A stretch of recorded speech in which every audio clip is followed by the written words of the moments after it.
हितार्थ online classes में आपका हार्दिक स्वागत है। आज हम लोक देवता देवनारायण जी, मल्लीनाथ जी, तल्लीनाथ जी और इलो जी के बारे में पढ़ेंगे। इससे पहले हमने राजस्थान के लोक देवताओं में पंचपीर और तेजाजी और कल्लाजी राठौड़ के बारे में पढ़ चुके हैं। यदि आपने यह वीडियो नहीं देखे हो तो इस वीडियो के डिस्क्रिप्शन में इसका लिंक दिया जा रहा है, आप वहाँ से इन समस्त वीडियो को आप देख सकते हो। तो अब हम आज के हमारे लोक देवताओं के बारे में स्टार्ट करते हैं, जिन्हें हम आयुर्वेद के देवता के नाम से जानते हैं, जो विष्णु के अवतार भी कहलाते हैं और गोरक्षक देवता भी कहलाते हैं। देवनारायण जी का जन्म 1243 ईस्वी में माघ शुक्ल षष्ठी को आसिंद भीलवाड़ा में हुआ, परंतु पालन पोषण देवास मध्य प्रदेश में हुआ। इनके जन्म के समय का नाम उदय सिंह था। यहाँ पर एक छोटी सी बात आपको ध्यान में रखनी है, इनका जो पालन पोषण हुआ वो देवास मध्य प्रदेश में क्यों हुआ। तो मुख्य बात यह है कि उनके जो पिताजी थे सवाई भोज, जो बगड़ावत वंश के नागवंशीय गुर्जर परिवार से थे, और लड़ाई के समय बिनाय के शासक दुर्जन साल द्वारा इनकी हत्या कर दी गई। तो उस समय सेंडू खटानी जो उनकी माता है देवनारायण जी की, वह गर्भवती थी। उनके कोख में देवनारायण जी पल रहे थे। तो उनकी जान बचाने के लिए देवनारायण जी की जो माता जी हैं सेंडू खटानी, उन्होंने डिसाइड किया कि अब यहाँ से निकल जाए तो भलाई है, और अपने पीहर के लिए वो रवाना हुई। रास्ते में आसिंद भीलवाड़ा के पास उन्होंने पुत्र को जन्म दिया, यानी देवनारायण जी का जन्म हुआ। तत्पश्चात वह देवास मध्य प्रदेश अपने पीहर चली गई। वहाँ पर देवनारायण जी का पालन पोषण हुआ।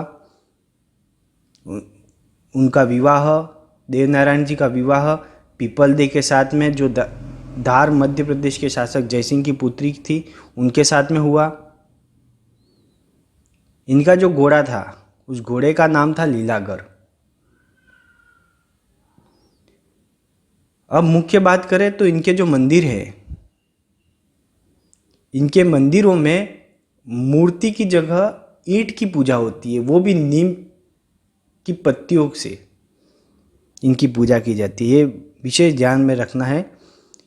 इनके जो मंदिर हैं वहाँ पर किसकी पूजा की जाती है? ईंट की, और वो भी नीम की पत्तियों से। उसका भी कारण है, आप बाद में जानोगे। फिर क्या हुआ, जब ये बड़े हुए तो बिनाई के जो राणा थे दुर्जन साल, जिन्होंने देवनारायण जी के पिता की हत्या की थी, तो उनको मारकर, उस बिनाई के शासक को मारकर उन्होंने अपनी पिताजी की हत्या का बदला लिया था। यदि हम इनके मंदिरों की बात करें, फर्स्ट है जन्म स्थल आसिंद भीलवाड़ा, वहाँ पर उनका मंदिर बना हुआ है। देवमाली ब्यावर अजमेर में है, जहाँ पर इनका निर्वाण स्थल है, जो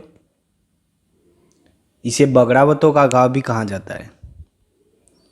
इसके बाद है देवडूंगरी चित्तौड़। इसका निर्माण राणा सांगा द्वारा करवाया गया था। देवधाम जोधपुर या टोंक, ये वनस्पति विद्यापीठ के पास में है, जो यहाँ पर देवनारायण जी ने उपदेश दिए थे। देवनारायण जी की फड़ सबसे लंबी है, जिसे गुर्जर भोपों द्वारा जंतर वाद्य यंत्र की संगत में बाची जाती है। देवनारायण जी ऐसे प्रथम लोक देवता है जिन पर भारतीय डाक विभाग ने 5 रुपये की डाक टिकट जारी की थी। देवनारायण जी का मेला भाद्रपद शुक्ल सप्तमी को भरता है। देवधाम जोधपुर या टोंक में देवनारायण जी मंदिर में बगड़ावतों की शौर्य गाथाओं का चित्रण किया हुआ है। देवनारायण जी आयुर्वेद के ज्ञाता थे। इन्होंने गोबर और नीम का औषधि के रूप में प्रयोग के महत्व पर बल दिया। देवनारायण जी गुर्जर जाति में अधिक लोकप्रिय हैं। देवनारायण जी के संबंध में लिखे ग्रंथों में बाद देवजी बगड़ावतरी, देवजीरी पढ़ और देवनारायण का मारवाड़ी ख्यात एवं बगड़ावत काव्य प्रमुख है। अब हम बात करते हैं मल्लीनाथ जी की। तो मल्लीनाथ जी निर्गुण निराकार ईश्वर को मानते थे। ये भविष्य दृष्टा एवं चमत्कारी पुरुष थे।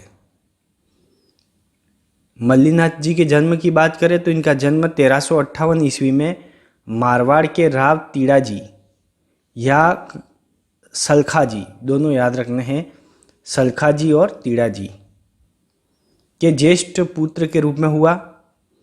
इनके माता का नाम जान दे या जानी दे, दोनों ध्यान में रखने। इनकी पत्नी रूपा दे थी और ये राव चूंडा जो थे वो इनके भतीजे थे। तो मल्लीनाथ जी के भतीजे कौन हुए? राव चूड़ा। मल्लीनाथ जी ने राव चूड़ा को मंडोर 1394 ईस्वी में एवं नागौर विजय 1397 ईस्वी में सहायता प्रदान की थी। मल्लीनाथ जी ने 1378 ईस्वी में मालवा के सूबेदार निजामुद्दीन की सेना को परास्त किया था। तिलवाड़ा बाड़मेर में इनका प्रसिद्ध मंदिर है, जहाँ चैत्र कृष्ण एकादशी से चैत्र शुक्ल एकादशी तक 15 दिन का मेला बढ़ता है, जहाँ बड़ी संख्या में पशुओं का क्रय विक्रय होता है। मल्लीनाथ जी की पत्नी रानी रूपादे का मंदिर भी तिलवाड़ा से थोड़ी दूर मालाजाला गांव में है। कहा जाता है कि बाड़मेर के मालानी क्षेत्र का नाम इन्हीं के नाम पर पड़ा है। इन्होंने 1399 ईस्वी में कुंडा पंथ की स्थापना की थी। यदि हम नेक्स्ट लोक देवता की बात करें तो नेक्स्ट लोक देवता आते हैं तल्लीनाथ जी। इन्हें जालोर के प्रमुख देवता है, ये ध्यान में रखना है। अद्भुत शौर्य एवं चमत्कारिक कार्यों के कारण इन्हें लोक देवता के रूप में पूजा जाता है। इनका वास्तविक नाम गांगदेव राठौड़ था और ये राव चूड़ा के भाई थे। कौन थे? राव चूड़ा के भाई। इनके पिता का नाम था वीरमदेव। तल्लीनाथ जी शेरगढ़ जोधपुर के शासक थे, यानी इनका जन्म भी वहीं हुआ था, शेरगढ़ जोधपुर में। इनके गुरु जालंधर नाथ थे, तो गुरु जी का नाम याद रखना है जालंधर नाथ।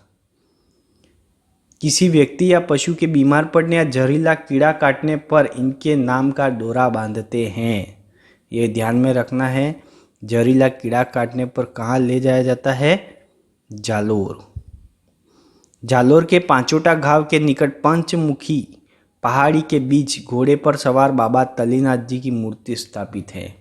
गांव का नाम याद रखना है, पांचोटा या पंचोटा।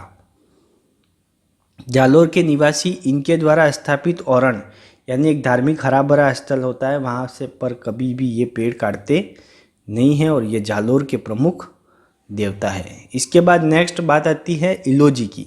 इलोजी को छेड़छाड़ का देवता कहा जाता है और इनको अच्छे वर वधू चाहिए तो इनके पास जाते हैं। हालांकि ये खुद कुंवारे थे। आप इनके बारे में और आगे देखोगे अभी तो आपको और समझ में आ जाएगा। ये होलिका के होने वाले पति थे। होलिका अपन सब जानते हैं। इलोजी की बारात जब हिरण्यकश्यप के घर पहुंची तो उससे पहले ही हिरण्यकश्यप की बहन होलिका प्रहलाद को बचाने के लिए अग्नि में बैठी, लेकिन स्वयं जल गई। इलोजी ने होलिका की राख को शरीर पर लगाकर आजीवन कुंवारे रहने की शपथ ली। इनके मंदिर में आदमकद नग्न मूर्ति की पूजा होती है। तो आपको प्रश्न पूछ सकता है किस देवता के आदमकद नग्न मूर्ति की पूजा होती है? तो इलोजी। मारवाड़ में अच्छे वर वधू के लिए इनकी पूजा की जाती है। तो इस प्रकार हमने आज देवनारायण जी, मल्लीनाथ जी, तल्लीनाथ जी और इलोजी के बारे में जाना। उम्मीद है आपको यहाँ अच्छे से समझ में आया होगा। आप इसे 2-3 बार रिवाइज करके देखिए, आपको यहाँ पूरी जानकारी ऐसे ही याद हो जाएगी, आपको कोई रटना नहीं पड़ेगा। धन्यवाद।